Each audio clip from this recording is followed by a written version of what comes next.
আসসালামু আলাইকুম, কেমন আছেন সবাই? আশা করি সবাই ভালো আছেন, সুস্থ আছেন। আলহামদুলিল্লাহ, আমরাও খুব ভালো আছি, সুস্থ আছি। সোনালী রান্নাঘর উইথ ভিলেজ ফুড চ্যানেলে আপনাদের প্রত্যেকের স্বাগত জানাই। আজকে আমি আবারও একটা নতুন রেসিপি নিয়ে আপনাদের সামনে চলে এসেছি। আজকের রেসিপিটা একদম একটু আলাদা ধরনের আছে, খেতে খুবই টেস্টি হয়। তো ডিমের কারি, ডিমের অমলেট, ডিমের অনেক রকম জিনিসই তৈরি করে খেয়েছেন, কিন্তু আমি যেভাবে তৈরি করেছি সেভাবে একবার তৈরি করে দেখবেন। ছোট থেকে বড় সবাই খেতে পারবে আর খুবই সুস্বাদু হয়। এই ডিমের একটা রেসিপি দিয়েই কিন্তু নিমেষে এক থালা ভাত খাওয়া হয়ে যাবে।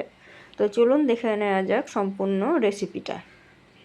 ডিমের এই রেসিপিটা তৈরি করার জন্য লাগছে আমাদের ডিম। এখানে আমি 5 পিস ডিম নিয়ে নিয়েছি সিদ্ধ করতে দেবো বলে। আপনারা আপনাদের পরিবারের সদস্য অনুযায়ী নিয়ে নেবেন।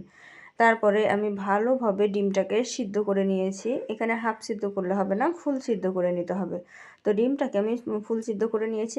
এখন ঠান্ডা করে একদম খোসা ছড়িয়ে কেটে নিয়ে চলে এসেছি। এখন রান্না করার পালা। তো তার জন্য আমি কড়াইয়ে দিয়ে দিয়েছি সরষের তেল। সরষের তেলটা দিয়ে একটু গরম করে নিলাম। তারপরে আমি ডিমগুলোকে একটু ভেজে নিব।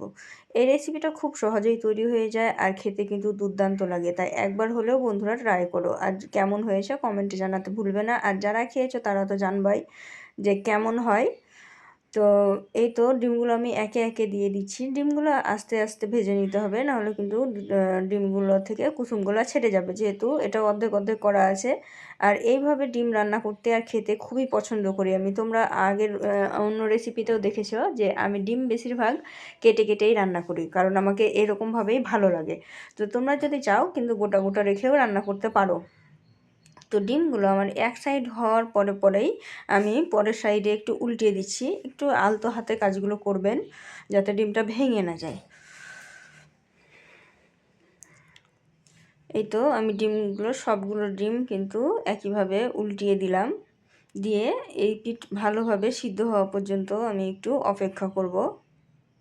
তো ভিডিওটি কে কোথা থেকে দেখছেন কমেন্টে জানাতে ভুলবেন না। আর আমার ভিডিওগুলো আপনাদের কেমন লাগে সেটাও একটু কমেন্টে জানাবেন। ভিডিওগুলো যদি ভালো লেগে থাকে অবশ্যই লাইক, শেয়ার, কমেন্ট করে দেবেন। আপনাদের একটা কমেন্ট আমাদেরকে মোটিভেশন করে অন্য অন্য ভিডিও তৈরি করার আগ্রহ বাড়িয়ে তোলে। কিন্তু আমি দেখি ইদানিং আমার ভিডিওতে লাইক আসে না, কমেন্ট আসে প্রচুর। জানি না আপনারা ইচ্ছাকৃত দেন না নাকি ভুলে যান। তো যাই হোক, আপনাদের হয়তো ইচ্ছা হয় না তাই দেন না। তো জোর করে তো কারোর কাছ থেকে কোনো কিছু মানে আশাও করা যায় না, আর নেওয়া তো সম্ভবই নয়। তো যদি আপনাদের ইচ্ছা হয়, যদি ভালো লাগে রেসিপিগুলো, তাহলে অবশ্যই একটা লাইক করে দিও, কারণ আমাদেরকে অনেক পরিশ্রম লাগে একটা রেসিপি তৈরি করতে। তো দেখতেই পাচ্ছ আমি ডিমগুলো কিন্তু ভালোভাবে উল্টিয়ে পাল্টিয়ে নাড়াচাড়া করে একটু ভেজে নিচ্ছি। আর এটা কিন্তু আমি আলতো হাতে করছি, দেখতেই পাচ্ছ। আমি এখানে একটুও স্কিপ করিনি, পুরোটাই দেখানোর চেষ্টা করেছি। তো এই তো আমি ভালোভাবে উল্টিয়ে পাল্টিয়ে ভেজে নিচ্ছি। আর এগুলো কিন্তু ওপরটা দেখতেই পাচ্ছেন সুন্দরভাবে লাল লাল হয়ে গেছে।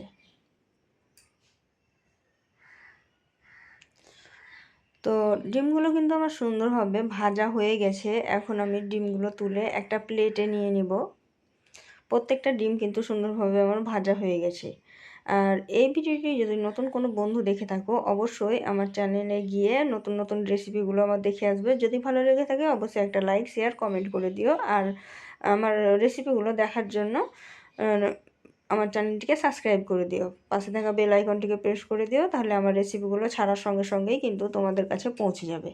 তো এখন আমি এখানে দিয়ে দিলাম আদা, রসুন, জিরা আর পেঁয়াজের পেস্ট। অল্প পরিমাণে দিয়েছি, যেহেতু এটা তিল আর পোস্ত বাটা দিয়ে তৈরি করব, তাই মশলার পরিমাণটা খুব কম লাগবে, অল্প পরিমাণে লাগবে।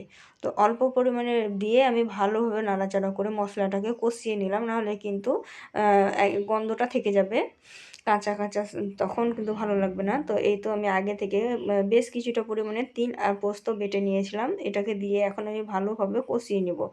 তোমাদের কাছে যদি তিল না থাকে তাহলে পোস্ত দিয়েও তৈরি করতে পারো, আবার যদি পোস্ত না থাকে তিল থাকে তো তিল দিয়েও করতে পারো, তাতেও কিন্তু খুব সুন্দর হবে। আমি তিল পোস্ত দুটোই দিয়েছি। তারপরে তিলের বাটিটা ধুয়ে আমি একটু জলটা দিয়ে দিলাম। এর থেকে বেশি আর জল দিব না, যেহেতু এটা ডিম সিদ্ধ করাই আছে, ভাজাই আছে, তাই বেশি প্রয়োজন পড়বে না। আর এটা কিন্তু আমি একদম লো আঁচে সিদ্ধ করব। তো এতটুকু জলই যথেষ্ট। তো না তো তো মশলাটা নাড়াচাড়া করে ভালোভাবে কিন্তু আমি কষিয়ে নিয়েছি। আর মশলাটা কিন্তু ফুটছে, দেখতেই পাচ্ছেন কত। তো তো মশলাটা আমার ভালোভাবে কষানো হয়ে গেছে, আমি একে একে ডিমগুলো দিয়ে দিব। তো এই তো ডিমগুলো দিয়ে দিচ্ছি। আর এখানে কিন্তু কোনো মতেই হলুদ ব্যবহার করা যাবে না, শুকনো লঙ্কাও ব্যবহার করবেন না, তাহলে কিন্তু কালারটা ভালো লাগবে না। আর আমি কাঁচা লঙ্কা দিয়ে দিলাম উপর থেকে, দিয়ে ঢাকা দিয়ে 2 থেকে 3 মিনিট রেখে দেবো একদম লো আঁচে। তো 2 থেকে 3 মিনিট আমি লো আঁচে রেখে দিয়েছিলাম। তারপরে দেখুন কত সুন্দর হয়েছে, একদম সেট হয়ে গেছে। তো আমার রান্নাটা একদম কমপ্লিট হয়ে গেছে। এখন আমি পরিবেশন করে দেখাবো আপনাদেরকে। তো দেখতেই পেলেন কত সহজেই রান্নাটা হয়ে গেল, কিন্তু একবার তৈরি করে দেখবেন খেতে দুর্দান্ত লাগে। তো এখন আমি একটা প্লেট নিয়ে নিয়েছি, আর এখন আমি আপনাদেরকে পরিবেশন করে দেখাবো। এই তো দেখুন এইরকমই গায়ে গায়ে লাগা হবে, আর খেতে কিন্তু অসম্ভব মজার হয়। তো রেসিপিটি যদি ভালো লেগে থাকে অবশ্যই লাইক শেয়ার কমেন্ট করে দেবে, আর এই ধরনেরই আরও নিত্য নতুন রেসিপি পাওয়ার জন্য আমার চ্যানেলটিকে সাবস্ক্রাইব করে দেবে, পাশে থাকা বেল আইকনটিকে প্রেস করতে ভুলো না। আর আজকের ভিডিওটা খুব বেশি লং করব না, আজকের ভিডিওটা এই পর্যন্ত। দেখা হবে পরবর্তী ভিডিওতে নতুন কোনো রেসিপি নিয়ে। তখন সবাই ভালো থাকো, সুস্থ থাকো। আর আমি যে উদ্দেশ্যে ভিডিওগুলো তৈরি করছি সেই উদ্দেশ্যটা যাতে সফল হয়, তার জন্য তোমরা সবাই একটু দোয়া করো। তো দেখতেই পাচ্ছ কত সুন্দর লাগছে পরিবেশন করার পরও। এখন আমি বিদায় নিচ্ছি। সবাই ভালো থেকো, সুস্থ থেকো, আর আমার জন্য দোয়া করো। খোদা হাফিজ।